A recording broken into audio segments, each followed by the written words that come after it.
7:25, and this morning we're sharing tips on how to build better relationships at home and at work. And here to tell us how to do it is psychiatrist Dr. Yalda Safai. Welcome back to the show. Happy New Year. Happy New Year.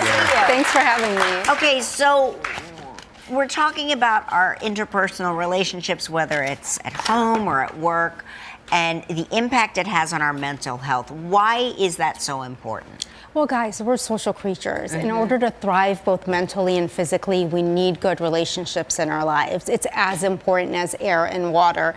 And unfortunately, you know, the Surgeon General declared loneliness an epidemic in this country and a public health problem as damaging to our health as smoking daily. Wow. Yes, and you know, we knew this because the CDC warned us that loneliness can increase our risk of cardiovascular disease, stroke, mental health problems, and even dementia. And I gotta tell you a personal story. I'm from the Middle East, and I moved to this country about 20 years ago, and one of the first things I noticed right off the bat was how life in the West can get very lonely. And that's because people prioritize work above everything else. So their social lives, their relationships, sometimes even their family takes a back seat to everything else. And you know, I too felt lonely for years as I got engulfed into that culture. And one day I decided I needed to actively make a change and prioritize my relationships for the sake of my mental health, and I encourage you all to do the same.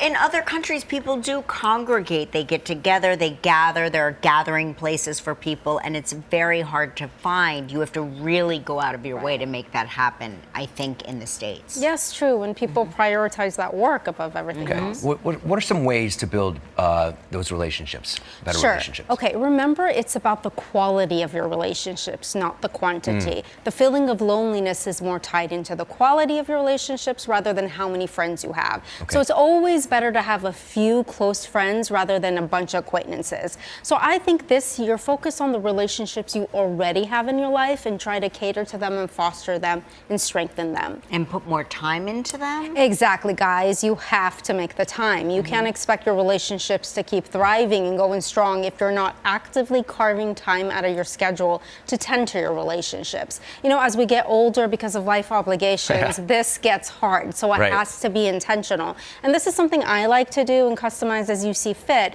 I try to make it a point to have dinner with one friend every 2 weeks. That's 2 meals a month, guys. That's totally doable. But on that night, it does feel like it's the wrong night. I know. And you know, I try to make a point to make a phone call to a friend once a week. You know, if you really can't meet up with a friend, there's always FaceTime, there's always the phone, but you have to put in the effort. And be reliable, yes? Don't cancel. Exactly. Guys, I think it's really important to follow through on your commitments. You know, reliability builds trust. Do not cancel on your friends and family unless you absolutely have to. I mean, I know it's really tempting. You come home after a long, hard day, and the last thing you want to do is go out with a friend and socialize. But you know, power through, because reliability is important. Be a person of your word. Exactly. And when you get together and have that meal, put away the phones, right? Exactly. Be present. It's really important to be fully engaged and present. Guys, put away the phone. That work email can wait. Yes. Gelman's emails can wait. They can wait. For a little bit. Oh, they wait. Yes.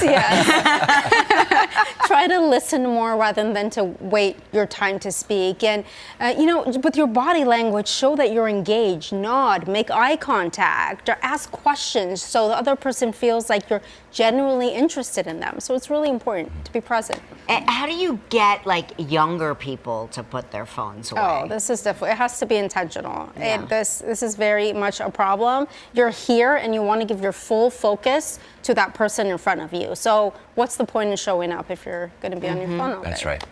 And you say this one is not necessarily for everyone, but you should show vulnerabilities? Yes, it's not for everybody, I get it, but this is something I like to do. You know, we're all human. We have our insecurities, we have our vulnerabilities. I like to open up about those with the person I'm conversing with, because when you open up with somebody, it really gets them to feel safe with you and in turn open up with you as well. So it strengthens bonds, it builds trust, but I get if it's not for you. All right, we're gonna take a break. More ways to build better relationships this year when we come back.